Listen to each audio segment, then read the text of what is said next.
দর্শক সবাইকে স্বাগত জানাচ্ছি আরআইএসএল স্টিল জনতন্ত্র গণতন্ত্র অনুষ্ঠানে। এই পুরো আলোচনায় আপনাদের সাথে আছি আমি নুজহাত আফরিন।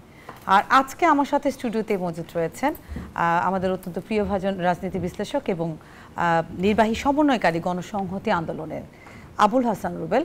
আপনাকে স্বাগত জানাচ্ছি।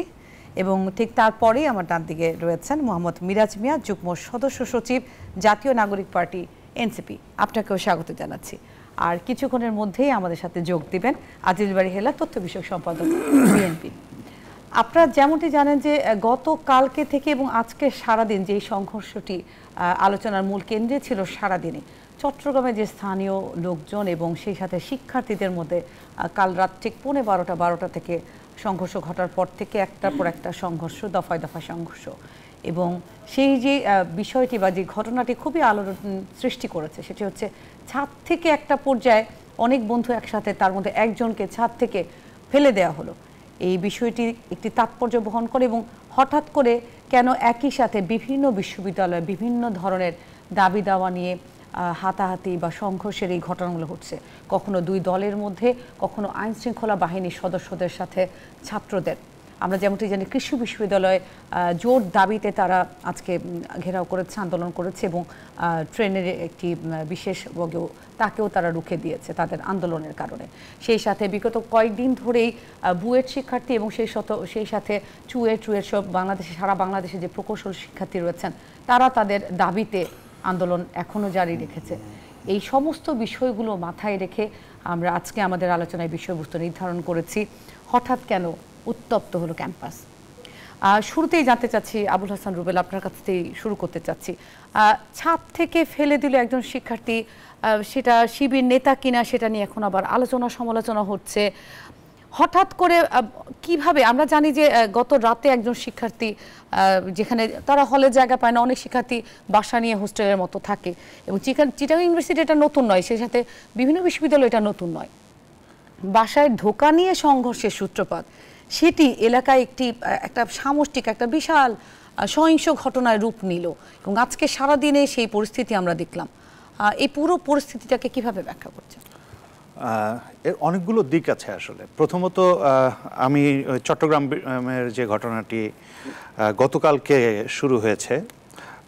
শুরু হয়েছে রাত্রে থেকেই, এবং একজন ছাত্রীর বাসায় ফেরা নিয়ে, এবং ধরেন যদি আমরা একটা সাধারণভাবে চিন্তা করি, কল্পনা করি, তাহলে দেখা যাবে যে এইরকম বিশ্ববিদ্যালয়ের আশেপাশে থাকেন এরকম ছাত্রীদের সংখ্যা অনেক, বেশ ভালোই। এবং তারা বিশ্ববিদ্যালয়ের আশেপাশে গ্রামে যখন থাকেন তখন আসলে তারা ওইখানে মোটামুটিভাবে এক ধরনের পরিচিতি এবং অন্যান্য বিষয় থাকে, তার মানে একটা পেরিফেরি থাকে, এবং সেইখানে একজন দারোয়ান একজন ছাত্রীর গায়ে হঠাৎ করে হাত তুলবে, এটা একটা খুব মানে আমার কাছে মনে হয় যে খুব বিশ্বাসযোগ্য না, যদি না তার সাথে আরও অন্য কোনো শক্তির কোনো ইন্ধন থাকে, কিংবা মানে এটা তো ক্ষমতা সম্পর্কও একটা ব্যাপার, যে একজন দারোয়ান হুট করে একজন ছাত্রীর গায়ে হাত তুলতে পারে কিনা, বা এমনি সাধারণভাবে এটা হয় কিনা, সেটা একটা বিষয়। ফলে এইটার সাথে আরও কারো ইনভলভমেন্ট আছে কিনা সেটা একটা খতিয়ে দেখা দরকার। এটা হচ্ছে 1 নম্বর আমার কাছে মনে হয়েছে।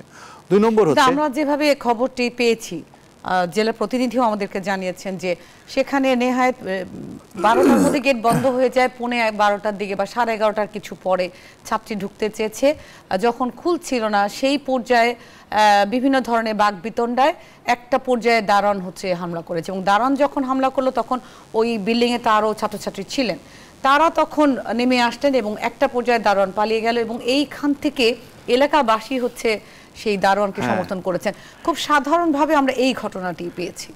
মানে এটা ধরেন আমরা ঘটনা আকারে জানি, আমি বলতেছি ঘটনার ভেতরে ধরেন একজন দারোয়ান মানে হুট করে মানে একজনকে এইভাবে থাপ্পড় দিয়ে দেওয়া, এটা কিন্তু একটু অস্বাভাবিক। এর আগেও আসলে এরকম দেখেছি, খুব বেশি দিন আগে না, আসাদ গেটের কাছে আরগের সামনে যে মাঠটি ছিল সেখানে 2জন শিক্ষার্থীকে একজন ভ্যানওয়ালা হেনস্থা করেছেন, এবং কমলাপুর স্টেশনে দফায় দফায় অনেকগুলো ঘটনা এই ঘটনাগুলোর সাথে এটার একটা পার্থক্য আছে। আমরা কানেক্ট করতে পারি না কি দুটি বিচ্ছিন্ন ঘটনা, সেই বিষয়ে কেউ নিশ্চিত না। আমি বলছি যে ঘটেছে 3টা ঘটনা বলছেন, আরো অনেক ঘটনা আছে। আমি বলছি যে কোনো ধরেন একটা কানেকশন আছে, একটা কানেকশন হচ্ছে যে বেশিরভাগ ক্ষেত্রে দেখা যাবে যে নারীরা হেনস্থার শিকার হয়েছে, এবং নারীরা হেনস্থার শিকার হচ্ছেন, এটা একটা মানে সাধারণভাবে এই চিত্রটা অনেক জায়গায় আপনি দেখবেন। অন্যদিকে আরেকটা জায়গা আছে যে এটা কিন্তু একটা আসাদ গেট কিংবা কমলাপুর স্টেশন না, এটা একটা বিশ্ববিদ্যালয়ের পাশে, যেখানে আসলে তাদের একটা আবাসস্থল।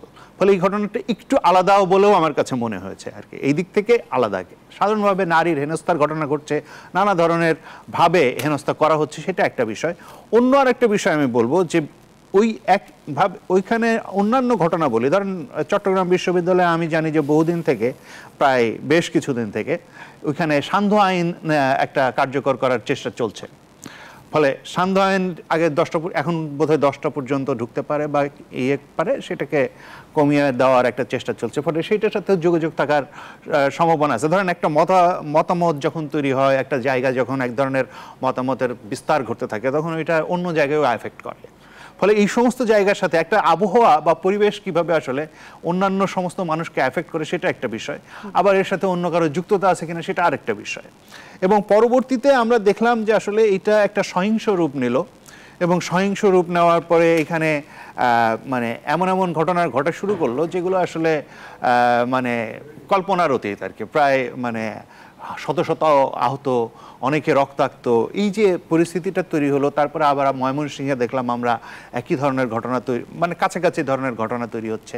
এক জায়গায় এলাকাবাসীর সাথে সংঘর্ষ হচ্ছে, আরেক জায়গায় আইন শৃঙ্খলাবাসীর সঙ্গে সংঘর্ষ হচ্ছে, রাজশাহীতে ছাত্রদের ভেতরে পরস্পরের ভেতরে সংঘর্ষ হচ্ছে।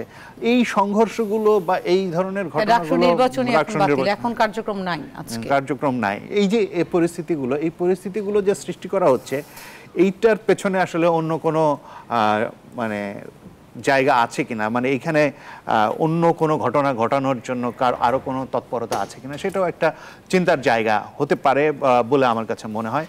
যে হঠাৎ করে এরকম ঘটনাগুলো বারবার ঘটছে কেন, সেটা একটা প্রশ্ন। বারবার একটা জিনিস, আর আমরা যেটা দেখলাম আজকে সারাদিনে এটা অনেক বেশি বিশ্ববিদ্যালয় মানে ক্যাম্পাস ভিত্তিক একটা সহিংসতা আমরা আসলে দেখতেই পাচ্ছি। এই পর্যায়ে আমাদের মধ্যে যোগ দিয়েছেন আজিজুল বারী হেলাল, তথ্য বিষয়ক সম্পাদক, বিএনপির। আপনাকে স্বাগত জানাচ্ছি। এবং আমরা আলোচনা মাত্রই শুরু করেছি, আমরা অত্যন্ত কৃতজ্ঞ যে আপনি এসেছেন। আলোচনাটা আমি এই মুহূর্তে মোহাম্মদ বিরাজ আপনার কাছে যাচ্ছি, পরে আমি হেলাল ভাই আপনার কাছে আসছি। বিরাজ, আপনি বৈষম্য বিরোধী ছাত্র আন্দোলনে ছিলেন, এখন এনসিপিতে আছেন। আপনারা ক্যাম্পাসে সরাসরি জড়িত এবং অনেক দিন ধরে ক্যাম্পাসে যেহেতু থাকেন বা সরাসরি শিক্ষার্থীদের সাথে জড়িত, ক্যাম্পাসে এই উত্তপ্ত এই যে একটা সহিংসতা বা একটা পর একটা আমরা মব কালচার অথবা আন্দোলন বা একটা সহিংস একটা হামলা হচ্ছে, এখন কি পরিস্থিতি মনে হচ্ছে? আপনাকে অসংখ্য ধন্যবাদ। দেখেন, বর্তমানে বাংলাদেশে ক্যাম্পাসগুলোতে যে ধরনের পরিস্থিতির মধ্য দিয়ে যাচ্ছে, প্রাসঙ্গিকতা কিন্তু ভিন্ন। যেমন রাজশাহী ইউনিভার্সিটিতে যেটা হচ্ছে, সেখানে আপনার রাকসু ইলেকশন নিয়ে সেখানে একটা সহিংসতা তৈরি হয়েছে। চট্টগ্রাম বিশ্ববিদ্যালয়ে যেটা হচ্ছে, যেটা রুবেল ভাই ব্যাখ্যা করলেন, বর্তমানে জানেন যে বাকৃবি মানে বাংলাদেশ কৃষি বিশ্ববিদ্যালয়ে একটা আন্দোলন চলছে। কিছুদিন আগে বুয়েটের ওরাও আন্দোলন নেমেছে।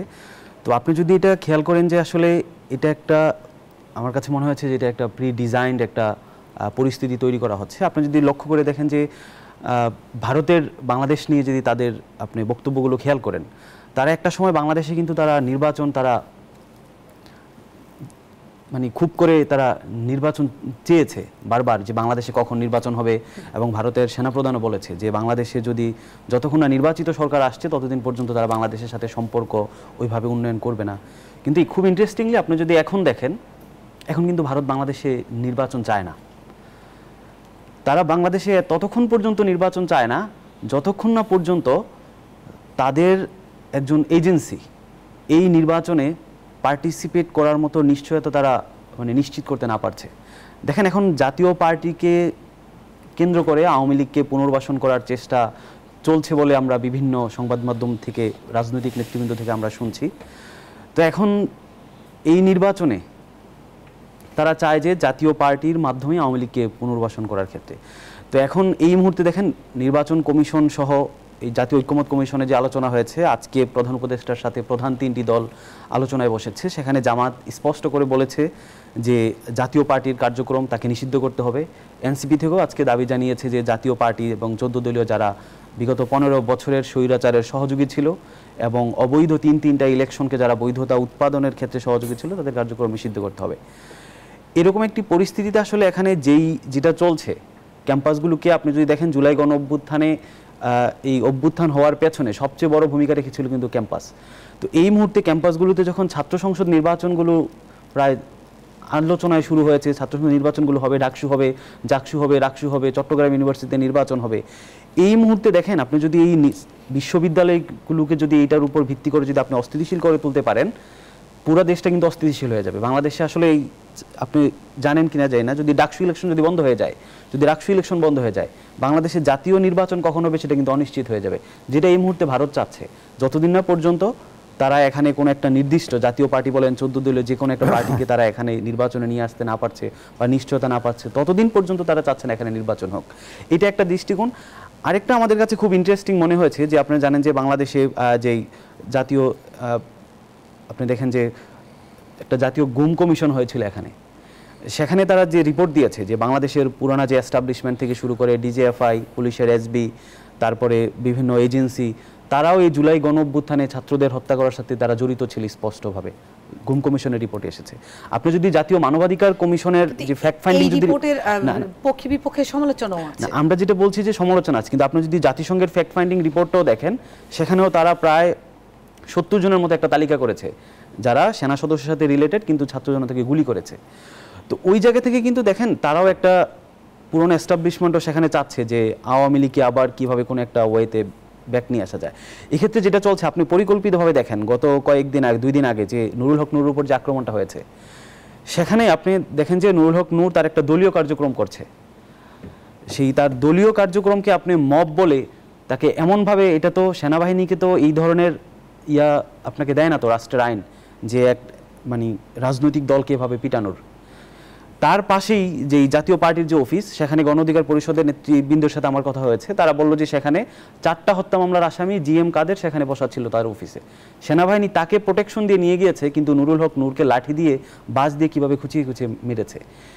তো এই যে একটা অস্থিতিশীল পরিস্থিতি চারদিক থেকে তৈরি করা হচ্ছে, এটা আমরা মনে করছি যে এটা একটা পরিকল্পিত একটা চক্রান্ত, যাতে বাংলাদেশের যেই নির্বাচনের ডেট প্রধান উপদেষ্টা ঘোষণা দিয়েছে ফেব্রুয়ারিতে হওয়ার কথা, সেটাকে কিভাবে বানচাল বা আরও দীর্ঘায়িত করা যায়, জাতীয় পার্টি কিংবা 14 দলীয় যে কোনো একটা জোটের নির্বাচনে আসার একটা নিশ্চয়তা যতক্ষণ না পর্যন্ত পাচ্ছে, ততক্ষণ পর্যন্ত দেশি বিদেশি এখানে ষড়যন্ত্র চলছে।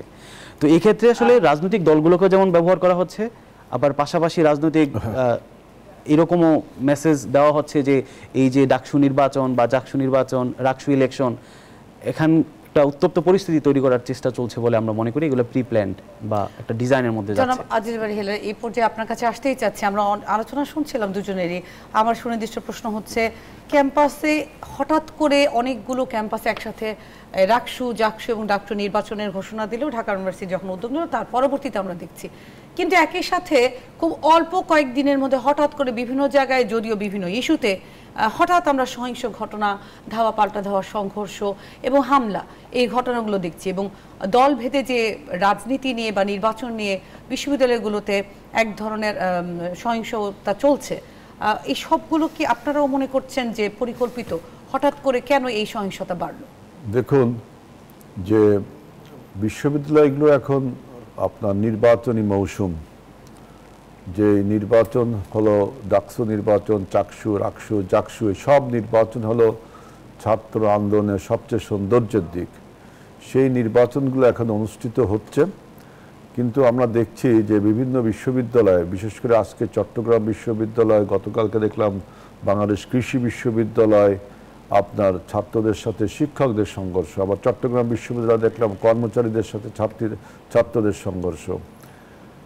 তারপরে আপনার জাহাঙ্গীরনগর বিশ্ববিদ্যালয় দাবি করলো যে তাদের নাকি নির্বাচনে সেনাবাহিনী লাগবে, ঢাকা বিশ্ববিদ্যালয় দেখি একই কথা দাবি করলো।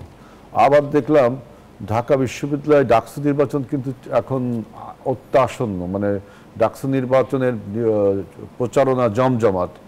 সেখানে আমি দেখলাম ঢাকা বিশ্ববিদ্যালয় কর্তৃপক্ষ একটা সিদ্ধান্ত নিল যে প্রায় 7 দিন বিশ্ববিদ্যালয় বন্ধ থাকবে। 7 দিন যদি বিশ্ববিদ্যালয় বন্ধ থাকে, তাহলে আমাদের ক্যাম্পাসের হলে, আবাসিক ছাত্ররা তো হলে থাকবে না, তারা নিশ্চয়ই বড় একটা বন্ধে বাইরে চলে যাবে। সুতরাং নির্বাচনকে যদি উৎসবমুখর পরিবেশে করতে হয়, তাহলে নির্বাচন 7 দিন ধরে বন্ধ রাখতে হবে কেন? কারণ 5 দিন হয় বন্ধ, কিন্তু তার আগে শুক্রবার এবং শনিবার সেটা তো বন্ধ। এই বন্ধটা কেন করলো বিশ্ববিদ্যালয়? ছাত্র তো এটা মেনে নিচ্ছে না, কারণ কর্তৃপক্ষ সমস্ত ছাত্রদের ভোট দিতে পারে। তারপর দেখলাম আরেকটা নিয়ম করলো বিশ্ববিদ্যালয় কর্তৃপক্ষ, যে সমস্ত ছাত্রদেরকে হলের যে পাওনাগুলো ছিল, অর্থাৎ হল কার্ড নবায়ন করতে হয় প্রত্যেক বছর টাকা দিয়ে, সেইটা নবায়ন না করলে সে ভোট দিতে পারবে না। আমি মনে করি যে আমরাও ডাকসু নির্বাচনে ভোট দিয়েছি 89-90 সালে। তখন আমরা জানি যে পরীক্ষার সময় আমাদের সব পাওনা বন্ধ করতে হয়, পাওনাগুলো পরিশোধ করতে হয়। বিশ্ববিদ্যালয়ের ভোটে যারা ভোটার লিস্টের নাম থাকবে তারা ভোট দিতে পারে, কার্ড যাদের আছে। এখন বিশ্ববিদ্যালয় কেন এইগুলো করলো, এই সমস্ত কাজ করলে কিন্তু তখন প্রশ্ন জাগে আপনি কাউকে প্রায়োরিটি দিচ্ছেন কিনা। সুতরাং ডাকসু নির্বাচনও তো আপনি যেহেতু একটা সুন্দর স্মুথ পরিবেশে চলছে, এই পরিস্থিতিটাকে নষ্ট করবার জন্য বা কাউকে প্রায়োরিটি দেওয়ার জন্য কি আপনি এই অনুপযুক্ত এই সিদ্ধান্তগুলো নিলেন? আর একটা যে পলিটিক্যাল যে কথা বলছেন, যে বিভিন্ন জায়গা যে হঠাৎ করে আমি দেখলাম যে আর্টিফিশিয়ালি কিছু সন্ত্রাস বেড়ে চলছে, যেমন ৭১ মঞ্চের একটা বিষয়। ৭১ মঞ্চ এখানে প্রোগ্রাম করবে, প্রোগ্রামটা আপনার পতিত ফ্যাসিবাদের বয়ান তুলে ধরবে, এই পারমিশনটা দিল কিভাবে? সুতরাং এটা একটা রহস্য থেকে যায়। তারপরে দেখেন যে নূরের উপর যে অমানবিক বা আপনি নৃশংস ঘটনা ঘটেছে, এটা তো কোনোভাবেই মেনে নেওয়া যায় না, কারণ জুলাই যোদ্ধা নূর একজন। এখন সেখানে জাতীয় পার্টি, আপনারা বলছেন যে জাতীয় পার্টি কিন্তু স্বৈরাচারের দোষর, এ ব্যাপারে কোনো সন্দেহ নেই। আমি আসার সময় একটা টক শোতে কথা বলতেছিলাম যে স্বৈরাচারের দোষর হিসাবে রাশেদ খান মেনন, ইনু এরা যদি গ্রেফতার হতে পারে, এটা মনে হয় নূরের দলের যে সেক্রেটারি রাশেদ বলছিল, আমি দেখলাম ওর কথাটা যুক্তি আছে, তাহলে জিএম কাদের কেন জেলখানায় যাবে না? এখন আমার বক্তব্য এখানে যে ২৪-এর গণ অভ্যুত্থানের পরপর কেন এই প্রশ্নগুলো তুললো না, যে জাতীয় পার্টি ব্যান্ড হবে, জাতীয় পার্টি রেখে গ্রেফতার করতে হবে, তখন কেন তুললো না? তখন তোলা উচিত ছিল আমাদের সবার, যারা আমরা গণ অভ্যুত্থানের শক্তি ছিলাম। এখন আমাদের সামনে সবচেয়ে গুরুত্বপূর্ণ জিনিসটা হলো আমাদের নির্বাচনটা, কারণ আপনারা জানেন এই নির্বাচনটা যদি না হয় তাহলে আমাদের গণতন্ত্র, আমাদের ২৪-এর গণ অভ্যুত্থান এগুলো সব ব্যাহত হয়ে যাবে এবং আমাদের দেশে একটা অনিশ্চয়তা তৈরি হবে। এবং নির্বাচন যত ঘনিয়ে আসছে আপনি দেখবেন যে আর্টিফিশিয়ালি অনেক ক্রাইসিস তৈরি করা হচ্ছে। আরেকটি বিষয় আপনার নজরে এনে আমি প্রশ্ন করতে আজকে হচ্ছে নিপীড়ন ভিত্তিক শিক্ষক সমাবেশে অধ্যাপক সামিনা লুৎফা বলেছেন যে এর চেয়ে জঘন্য আইন শৃঙ্খলা পরিস্থিতি উনি আর দেখেন না এবং শিক্ষকরা কোনোভাবেই হচ্ছে নিরাপদ না, এবং এই কারণে ক্যাম্পাসের পরিস্থিতি, ছাত্ররাও শিক্ষকদের উপর ভরসা করতে পারছে না, শিক্ষক সমিতির কেউ এগিয়ে আসছে না, একটা ছাত্র যখন হামলার শিকার হয় সে নিরাপত্তা পাচ্ছে না। সেই সাথে ২৮শে অগস্টে ঢাকা রিপোর্টার্স ইউনিটিতে যে অধ্যাপক শেখ হাফিজুর রহমানের লাঞ্ছনার একটা ঘটনা ঘটেছে সেটারও উনি নিন্দা জানিয়েছেন। তাহলে এই অবস্থায় শিক্ষকের স্বার্থ রক্ষা করার যেখানে কেউ নাই, শিক্ষক সমিতি থেকে কোনো বয়ান আমরা এখন পর্যন্ত পাই নাই। তার মধ্যে আপনি যেটা বললেন যে ভিপি নূরের উপর যেভাবে একটা নির্মম হামলা চালানো হয়েছে, এরপরে কিন্তু আমরা নির্দিষ্ট কোনো বয়ান পাই নাই। তবে প্রধান উপদেষ্টার প্রেস সচিব উনি দুঃখ প্রকাশ করেছেন এবং গতকালকে বলেছেন যে চিকিৎসার জন্য ব্যবস্থা নেওয়া হবে, কিন্তু এই বক্তব্যটি দিয়েই কি আসলে আমরা আইন শৃঙ্খলা পরিস্থিতির দায় এড়িয়ে যেতে পারছি? না, নূরের উপরে যেটা ঘটনা ঘটছে এটার জন্য সরকার নিন্দা প্রকাশ করলে তো আর হবে না, এটার যথাযথ ব্যবস্থা করে এখন এর জন্য একটা জুডিশিয়ারি কমিটি আমি দেখলাম গঠন করা হয়েছে। সেই জুডিশিয়ারি কমিটির রিপোর্টের ভিত্তিতে তাদেরকে বিচারে আওতায় আনা যেতে পারে। এখন সামিনা লুৎফা আজকে যে কথাটা বলছে এটা আমি দেখেছি পত্রিকায়। এখন উনি যদি বলে মানে কম্পারেটিভলি আলোচনা করে যে কোনো কিছুকে বেস ধরে যে এরকম পরিস্থিতি তিনি জীবনে আর কখনো দেখেনি, এই কথাটা তো ঠিক না। এর থেকেও খারাপ পরিস্থিতি গত ১৭ বছর ছিল, এটা তো আপনাকে মানতে হবে। এখন এর থেকেও খারাপ পরিস্থিতি ছিল ১৭ বছরে, তার জন্য যে এখন যে পরিস্থিতিগুলো হচ্ছে এটাও কাম্য না। সুতরাং কেউ যখন বক্তব্য দেন তখন আমাদের প্রশ্ন করতে ইচ্ছা লাগে, আপনি যে বললেন যে এর থেকে খারাপ পরিস্থিতি কখনো ছিল না, তাহলে কি গত ১৭ বছরে এর থেকে ভালো পরিস্থিতি ছিল? প্রশ্ন চলে আসে। উনি যে এখন যে বলছেন এটাকে আমি সাধুবাদ জানাই, যে বর্তমানে যে মব কালচার তৈরি করা হচ্ছে, এই মব কালচারগুলো অনেক সময় আর্টিফিশিয়ালি হচ্ছে। এখন তো মনে হচ্ছে আর্টিফিশিয়ালি, কারণ কি আমাদের এই নির্বাচনকে আপনার যে কোনো উপায়ে এই বললো যে আমাদের প্রতিবেশী রাষ্ট্র ভারত চায় না আমাদের দেশের একটা স্থিতিশীল সরকার আসুক। সুতরাং একটা নির্বাচনের মাধ্যমে জনগণের সরকার হলে সেটা স্থিতিশীল সরকার হয় এবং সেই সরকার একটা জবাবদিহিতা থাকে। এখন ভারত চাচ্ছে আমাদের দেশে সবসময় একটা অনিশ্চয়তা তৈরি হোক, তাহলে আমাদের দেশটাকে সে ক্লায়েন্ট স্টেট বানাতে পারে। সুতরাং আমাদেরকে এখন যত বয়ানই তৈরি করেন, সমস্ত রাজনৈতিক এই ডিসকোর্সকে আমাদেরকে মোকাবেলা করতে হবে, কিন্তু অ্যাজ লং অ্যাজ যে আপনি নির্বাচনকে প্রশ্নবিদ্ধ করা, নির্বাচনকে পিছিয়ে যাওয়া, আইন শৃঙ্খলা পরিস্থিতির অবনতির দোহাই দিয়ে নির্বাচন না করা, তাহলে কিন্তু আরও বড় বিপদের সম্মুখীন হব। আজকে যদি একটা নির্বাচিত জনপ্রতিনিধি সরকার আমরা গঠন করতে পারি, তাহলে কিন্তু অনেক জবাবদিহিতার আওতায় অনেক কিছুকে আনা যায়। সরকার, নির্বাচিত সরকারকে জবাবদিহিতার অধ্যাপক লুৎফর যে বয়ান ছিল, ওনার বক্তব্য কিন্তু এটাই ছিল যে গণ অভ্যুত্থান যেহেতু মানুষের ক্ষোভের একটা বহিঃপ্রকাশ ছিল, আমরা তো একটা শান্তিময় দেশ বা মানুষের অধিকার রক্ষা হবে সেই জায়গায় আমরা যেতে চাচ্ছি, এবং অন্তর্বর্তী সরকার যে এই পরিস্থিতিগুলো আসলে কিভাবে ফেস করছেন বা ডিল করছেন এটা নিয়ে উনি প্রশ্ন উত্থাপন করেছেন। অন্তর্বর্তীকালীন সরকার কিন্তু আপনি এখানে এটা একটা মানে নন পলিটিক্যাল এক কথাই, যদিও কোনো সরকারকে আমি নন পলিটিক্যাল সরকার বলতে চাই না, সরকার মানেই রাজনীতি। সুতরাং কিন্তু অনভিজ্ঞতার একটা অভাব রয়েছে, তারপরে জবাবদিহিতার একটা ব্যাপার আছে এখানে। এখন এই অনভিজ্ঞতা এবং জবাবদিহিতা এবং অদক্ষতার জন্য আপনি নির্বাচন করবেন না। এখন এই সমস্ত বয়ান যখন কেউ দেয়, তখন আমার প্রশ্ন জাগে যে আপনি যে দেখাতে চাচ্ছেন যে বাংলাদেশে এখন একটা নৈরাজ্যকর পরিস্থিতি তৈরি হয়েছে, বাংলাদেশে তাহলে কি সরকার পরিবর্তন করতে হবে? সেটা আরো ভয়াবহ ব্যাপার, তাই না? সুতরাং আপনাকে দূরদৃষ্টি নিয়ে কথাটা বলতে হবে। নির্বাচনের প্রসঙ্গে আমি এর পরের অংশে আসতে চাচ্ছি, আমাকে একটা বিরতি নিতেই হচ্ছে। দর্শক, আপনারা দেখছেন আরআইএসএল স্টিল জনতন্ত্র গণতন্ত্র। এই মুহূর্তে সময় হয়েছে একটা বিরতিতে যাওয়ার। দর্শক, একটা বিরতি নিয়ে আসছি, কিছুক্ষণ পরে ফিরছি।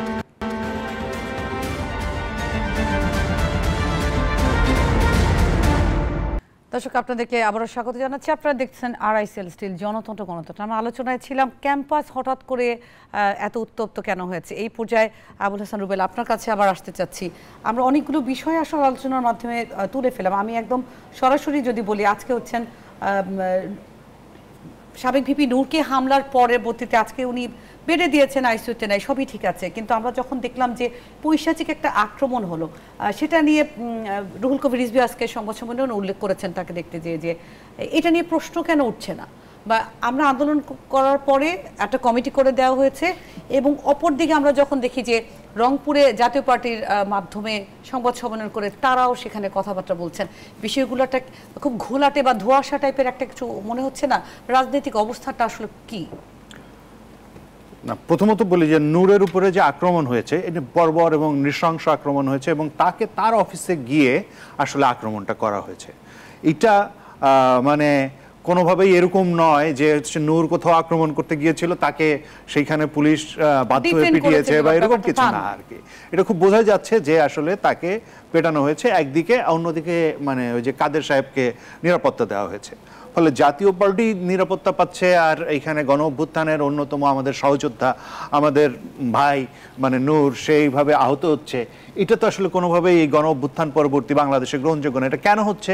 কারা এটার ভেতর দিয়ে জাতীয় পার্টিকে মানে রাজনৈতিকভাবে পুনর্বাসন করার জন্য কোনো চেষ্টা হচ্ছে কিনা, এবং জাতীয় পার্টিকে দিয়ে আসলে আওয়ামী লীগের মানে যে শূন্যস্থান, সেই শূন্যস্থান পূরণ করার চেষ্টা হচ্ছে কিনা, এই সমস্ত প্রশ্ন তো জনগণের ভেতরে উঠছে, এবং এই প্রশ্ন ওঠাটা খুবই স্বাভাবিক।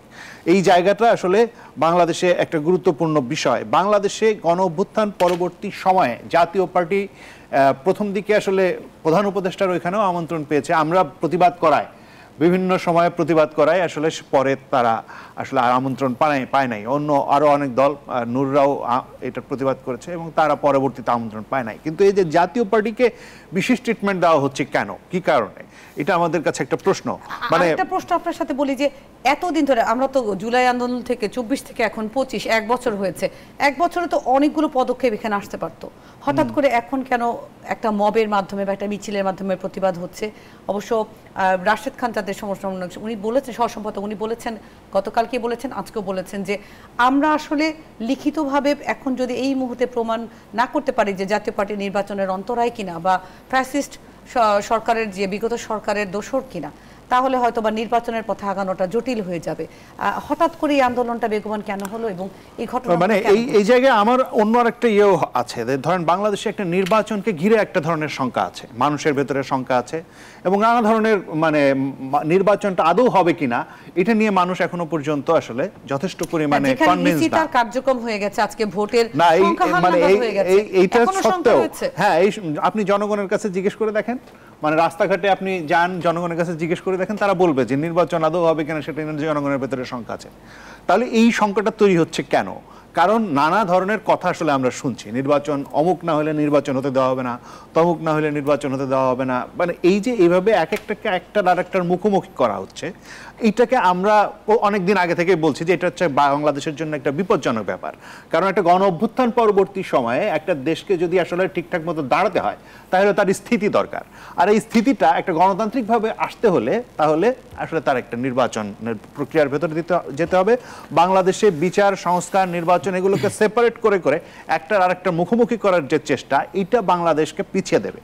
এই জায়গাতে আমরা বহু দিন ধরে বলে আসছি এবং এটা ধরেন যদি আপনি চিন্তা করেন যে একটা এইরকম বাংলাদেশে এই বহু দিন থেকে এক ধরনের আমরা কি বলা যায় যে একটা আক্রমণ, বলপ্রয়োগ এই ধরনের জায়গার ভেতর দিয়ে ধরেন আজকে যে কথাটা বলা হয়েছে এটার সাথে আমি দ্বিমত পোষণ করি যে এই দিক থেকে যে বাংলাদেশে আইন শৃঙ্খলা পরিস্থিতির যেটা আপনি বললেন আগে যে আইন শৃঙ্খলা পরিস্থিতি এর চেয়ে খারাপ ছিল, মানে এরকম মনে করতে পারেন না, এটা আমি মনে করি না। এর আগে আইন শৃঙ্খলা বাহিনী যে পরিমাণ সন্ত্রাস করেছে, ধরেন গত জুলাইয়ে যে পরিমাণ মানুষ হত্যা করেছে, তার চেয়েই কি অবস্থা খারাপ? তার চেয়ে অবস্থা নিশ্চয়ই খারাপ না।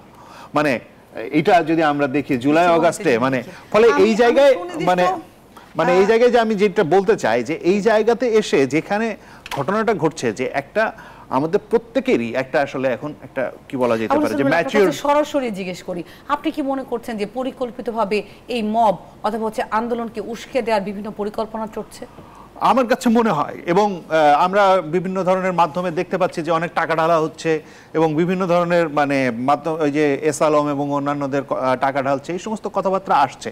তো সরকারের দায়িত্ব হচ্ছে এগুলোকে অনুসন্ধান করে দেখা, এগুলো সত্যাসত্য যাচাই করা এবং বাংলাদেশের সত্যি এরকম কোনো ঘটনা ঘটছে কিনা, নির্বাচন সহ বাংলাদেশের গণতান্ত্রিক উত্তরণকে কারা বাধাগ্রস্ত করতে চাচ্ছে কিভাবে, এবং তার সাথে যাতে আমরা যারা এখানে দলসমূহ আছি গণ অভ্যুত্থানের পক্ষের শক্তি, তারা যতদূর সম্ভব ঐক্যবদ্ধ থেকে যদি এটা মোকাবেলা না করি তাহলে কিন্তু আসলে শেষ পর্যন্ত ধ্বংসটা হবে হচ্ছে আমাদের দেশের, আমাদের সকলের।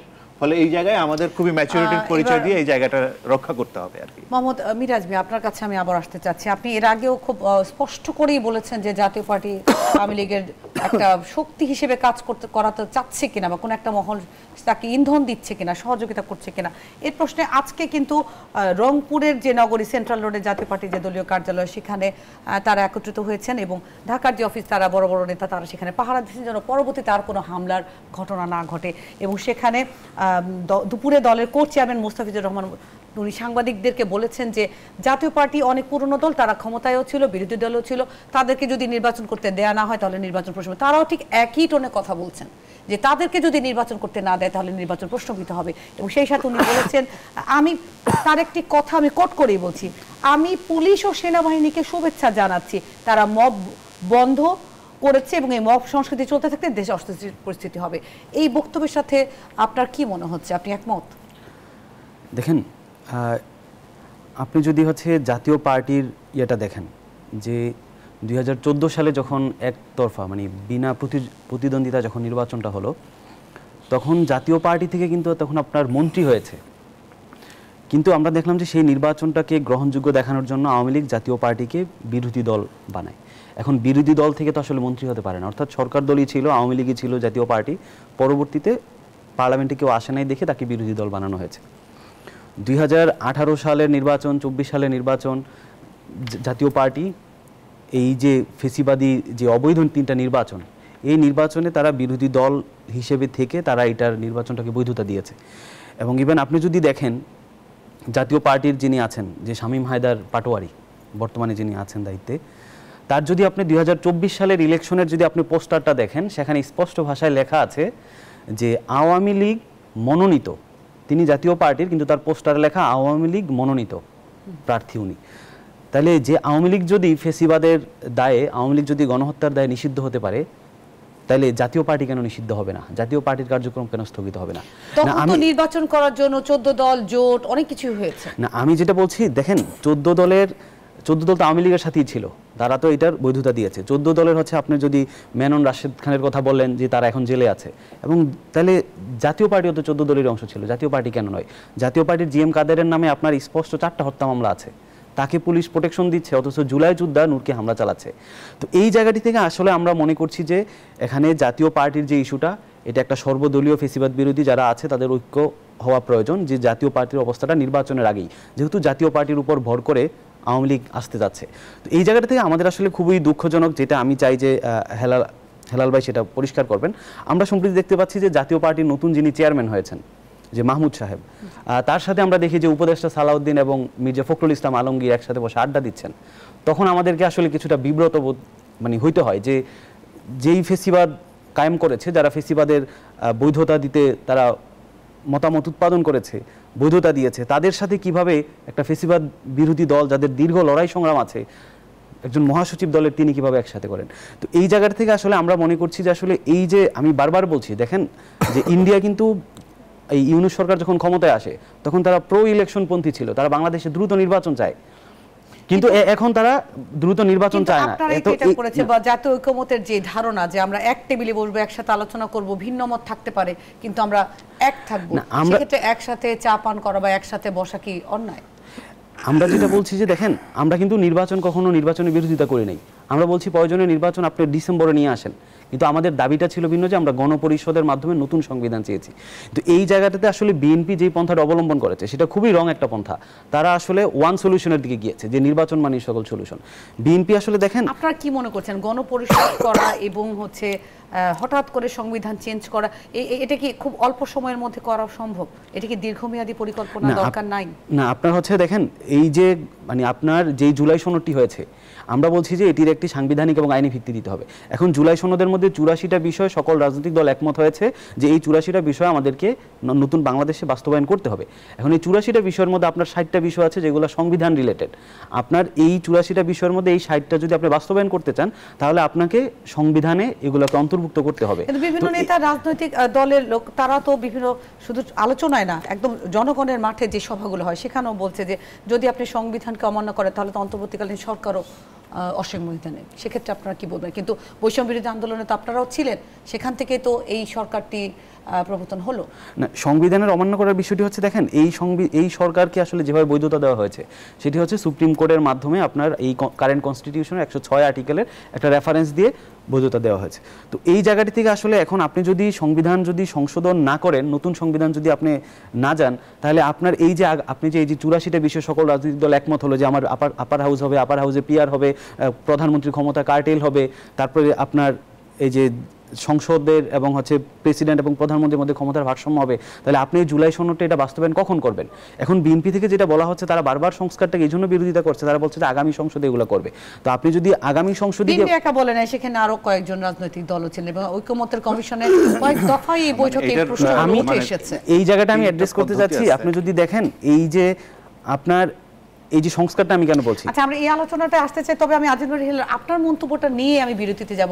আপনার মন্তব্য নিতেই চাচ্ছি, যেহেতু মোহাম্মদ মিরাজ প্রশ্ন করেছেন যে হেলাল ভাই আপনি যদি ব্যাপারগুলো পরিষ্কার করতে পারেন। জনাব হেলাল, এই বিষয়ে আপনি কি বলবেন? এই যে রংপুরে একটি সংবাদ সম্মেলন এবং জাতীয় পার্টির যে বক্তব্যগুলো এবং সেই সাথে নির্বাচনকে ঘিরে তাদের যে মুভমেন্ট, কেমন দেখছেন? আমি যেটা বলতে চাচ্ছি, দেখেন বাংলাদেশের নির্বাচনকে নিয়ে আপনার অপশক্তির অপচ্ছায়া ক্রমেই দৃশ্যমান হচ্ছে। অনেকে বলছে যে অদৃশ্য শক্তি, আমি তো মনে করি শক্তিগুলো দৃশ্যমান। এখন আপনি মনে করেন সেই শক্তিগুলো কারা, যে যারা নির্বাচনকে বানচাল করতে চায় এবং নির্বাচনকে বানচাল করার সমস্ত ষড়যন্ত্রের ডালপালা কিন্তু মেলা শুরু হয়েছে। সেজন্য এই পক্ষগুলোকে আমি দৃশ্যমান বলে মনে করি। কারা সেই পক্ষ? প্রথমে ধরি আমি আমাদের ব্যুরোক্রেসি। এই ব্যুরোক্রেসিতে অপশক্তি অর্থাৎ পরাজিত শক্তির অধিকাংশ লোক এই ব্যুরোক্রেসিতে এখন তারা বহাল তবিয়াতে বসে আছে। দ্যাট ডাজ নট মিন যে নির্বাচন করা যাবে না, একে মোকাবিলা করেই নির্বাচনটা করতে হবে। কারণ জনগণ যদি রাস্তায় থাকে, রাজনৈতিক কর্মীরা যদি রাস্তায় থাকে, ওই অপশক্তিকে আমরা চিহ্নিত করেছি। ওই অপশক্তির বিচার এবং তার শাস্তি সে পাবে। তারপর ল এনফোর্সিং এজেন্সিতে আপনি দেখেছেন যে সেই পরাজিত মাফিয়াদের ল এনফোর্সিং এজেন্সি এখনো রয়ে গেছে। নূরকে যে পেটানো হলো তার ভিডিও সবাই দেখেছে, কে পেটাচ্ছে, কোন শার্ট গায়ে দিয়ে পেটাচ্ছে, কি হচ্ছে, তাদের কি আপনি গ্রেপ্তার করতে পারছেন বা করেছেন? এটা একটা জটিল রহস্য না? এটা জটিল রহস্য না? অর্থাৎ অপশক্তি তো দৃশ্যমান। তারপর দেখেন এখানে আরেকটি জিনিস আমি আরেকটি জিনিস একটু নীতি হচ্ছে, আমি আপনার কাছে আসবো, আমি আসলে এই বিষয়টা শেষ করতে হবে আমার। আচ্ছা, বিরতির পরেই বলবো। আমি বিরতির পর আমি আসলে বিস্তারিত শুনতে চাই আপনার কাছ থেকে। দর্শক, আরআইসিএল স্টিল জনতন্ত্র গণতন্ত্র দেখছেন, একটা বিরতি নিয়ে ফিরছি।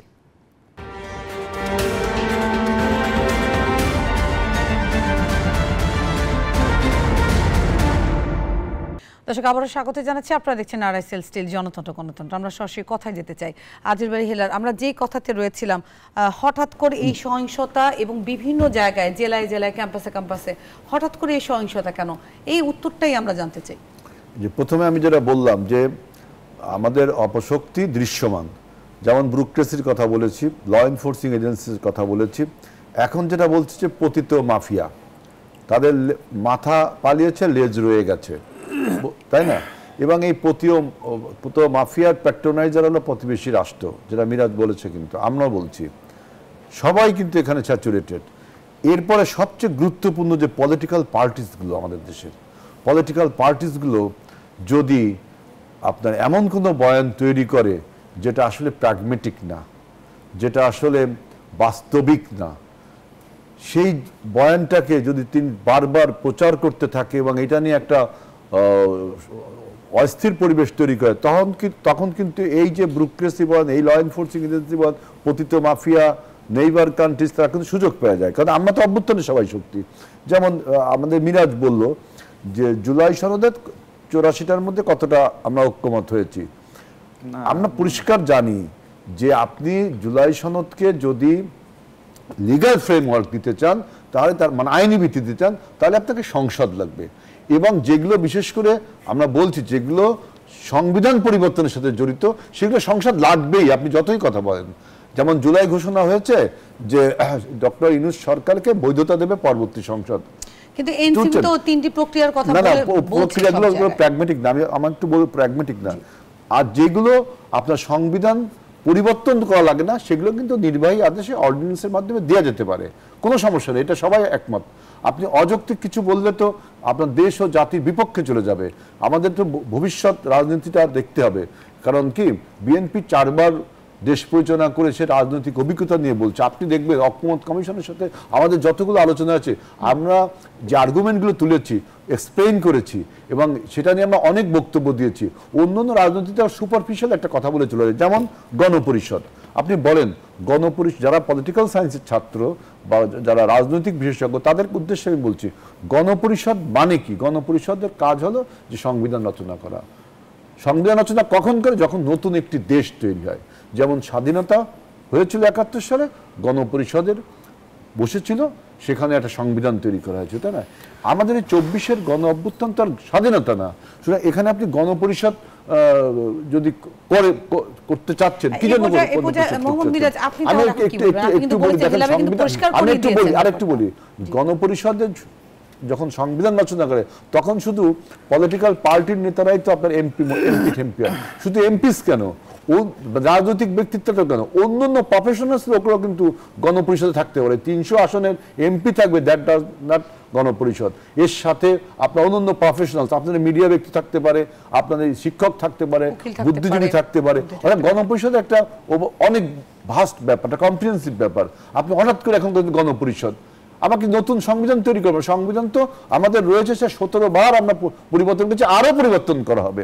সুতরাং বলছি যে এরকম অযৌক্তিক বক্তব্য দিলে তো আর একটা কথা হতে পারে, এই যে পলিটিক্যাল পার্টিসগুলোর জন্য যে আমি বলছি অপশক্তি তার ডালপালা মেলতে শুরু করেছে, এখন আবার এদের পক্ষে যেটা বক্তব্য যে এই রাজনৈতিক কৌশলও আছে, যেহেতু নির্বাচন সামনে, অর্থাৎ অনেক রাজনৈতিক কৌশলী বক্তব্য দেয়, রাজনৈতিক মাঠ গরম করার জন্য কিন্তু এরকম অনেক বক্তব্য দেয়। এক মিনিটে আমি আসলে শেষ করতে হবে, আপনার মন্তব্যটা আমি শুনতে চাচ্ছি, তারপর আচ্ছা, আমার মন্তব্যটা হচ্ছে, দেখেন বিএনপি কেন যেন তারা স্ববিরোধী অবস্থা নিয়েছে। প্রথমত আপনি যদি জিয়াউর রহমানের শাসনামল দেখেন, তিনি 73 সাল এবং 74 সালে 1900 তিনি দুইটা সামরিক ফরমান জারি করেছিলেন। সেখানে স্পষ্ট ভাষায় লেখা আছে যে আগামী নির্বাচনে জনগণের প্রত্যক্ষ ভোটে নির্বাচিত জাতীয় পরিষদ প্রথমে গণপরিষদ হিসেবে কাজ করবে, তারপরে সংসদ হিসেবে কাজ করবে। জিয়াউর রহমান কিন্তু গণপরিষদ গঠনের একটা উদ্যোগ নিয়েছিলেন, পরবর্তীতে বাস্তবায়ন করেন নাই। আপনি যদি বেগম জিয়ার ফলো করেন, বেগম জি স্পষ্ট করে বলেছেন জনগণের সরকার যখন ক্ষমতায় আসবে এই সংবিধান ছুঁড়ে ফেলে দিবে। তাহলে এখন নতুন সংবিধান আমাদের কেন আমি বিএনপি বিরোধিতা করছে? আপনি যদি বিএনপির 31 দফায় দেখেন, তারা কিন্তু সেখানে সাংবিধানিক অনেক সংস্কারের কথা বলেছে, এবং 31 দফায় তারা দেখেন প্রত্যেকটা সংস্কারকে তারা কিভাবে বাধাগ্রস্ত করেছে। তাদের 31 দফায় আমলাতান্ত্রিক সংস্কারের কথা বলা আছে, কিন্তু এই সরকার পতনের পর তারা একদম ইলেকশনমুখী হয়ে গিয়েছে। তাহলে আপনি দেখেন 1996 সালে যখন জনতার মঞ্চ গঠন করে যখন আওয়ামী লীগকে বাংলাদেশে নিয়ে আসা হয়, সেটা কারা করেছিল? সেটা কিন্তু আমলারা করেছে। এখন আজকে বিএনপি নির্বাচন হবে, ফেব্রুয়ারিতে বিএনপি ক্ষমতায় যাবে, তারা কি মনে করছে তারা খুব শান্তিতে থাকতে পারবে? এই আমলারা বিএনপিকে কোনো রকম সাপোর্ট করবেন আপনি যদি দেখেন। যে কারণে আমরা বলছি যে আপনি এই যে সংস্কারগুলো আপনি যদি বিরোধিতা না করতেন, স্ববিরোধী অবস্থান না নিতেন, জাতীয় নির্বাচন আসলে ফেব্রুয়ারি পর্যন্ত আমাদের যাওয়া লাগতো না। আমাদের জাতীয় নির্বাচন গত বছরের ডিসেম্বরে করা। আমি খুব সংক্ষেপে বলে দিই, আমলাতন্ত্র বা পুলিশ সংস্কারের জন্য কোনো ধরনের কোনো সংবিধান সংস্কারের দরকার নাই। এইটা চাইলেই এই সরকারই করে ফেলতে পারতো। ফলে আমলাতন্ত্র বা পুলিশ সংস্কারের ক্ষেত্রে আসলে না, যেটাতে আসলে সংবিধান প্রয়োজন, সেরকম এই 84টার ভেতরে 18টা আছে। এই 18টা বিষয়ে আসলে এখানে মোটামুটিভাবে আমরা আলোচনা করেছি, বহুদিন ধরে আলোচনা করেছি, এবং সেইখানে এক ধরনের আছে। এখন একটা জায়গায় এটা নতুন সংবিধান হবে না সংবিধান সংস্কার হবে না সংশোধন হবে, 3টা অপশন আছে আপনার। একটা আমরা যেটাতে আসলে ঐক্যমত্য হয়েছি, সেটা সবাই মিলে যেটাতে ঐক্যমত্য হয়েছে, এটা হলো একটা সংস্কার হবে। এটা শুধুমাত্র একটা সংবিধান সংশোধনের চাইতে বেশি, আবার একটা নতুন সংবিধানও আসলে লেখা হচ্ছে না। এই একটা শক্তির ভারসাম্যের ভেতর দিয়ে আসলে আপনার ঠিক হয় যে আসলে কি হবে। আমরা সকলেই প্রধান উপদেষ্টা বলে দিয়েছেন এবং ইসিও তার প্রস্তুতি গ্রহণ শুরু করে দিয়েছে, নির্বাচন ফেব্রুয়ারির প্রথমার্ধেই হবে এবং রোডম্যাপ ইতোমধ্যে ইসি ঘোষণা করে দিয়েছেন, সেই অনুযায়ী প্রশিক্ষণ সবকিছুই কিন্তু চলছে। সেক্ষেত্রে আমাদের আজকের আলোচনা ছিল যে ক্যাম্পাস যে উত্তপ্ত হচ্ছে বা বিভিন্ন সহিংসতা, সেখানে নির্বাচনকে বাধাগ্রস্ত করার জন্য হচ্ছে কিনা। হতেই পারে, হতে পারে, এবং আমি মনে করি যে নির্বাচনকে বাধাগ্রস্ত করার জন্য নানান চেষ্টা আসলে ভেতরে বাইরের সমস্ত জায়গা থেকে থাকবে। এবং বিশেষভাবে এই অভ্যুত্থান পরবর্তীতে, অভ্যুত্থানের সময় আমাদের একটা ধরেন সহিংসতার বিরুদ্ধে লড়াই করতে গিয়ে একটা সহিংসতা করতে হয়েছে, সেটা একটা আলাদা ব্যাপার।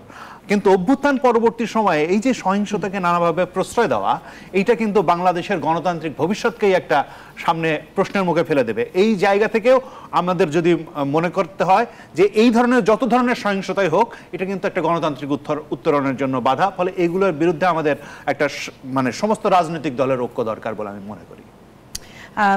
জনাব আবুল হাসান আপনাকে ধন্যবাদ জানাচ্ছি, মোহাম্মদ মিরাজ আপনাকে ধন্যবাদ জানাচ্ছি, আজিজ ভাই হেলাল আপনাকেও ধন্যবাদ জানাচ্ছি। দর্শক, এই ছিল আমাদের আজকের RSLST গণতন্ত্র অনুষ্ঠান। আমরা চাই সহিংসতা থেমে যাক এবং খুব সুষ্ঠুভাবে নির্বাচন অনুষ্ঠিত হোক, জনগণের যে স্বার্থ এবং অধিকার সেগুলো রক্ষা হোক। নিশ্চয়ই পরবর্তীতে আপনাদের সাথে আবার কথা হচ্ছে। ধন্যবাদ সাথে থাকার জন্য।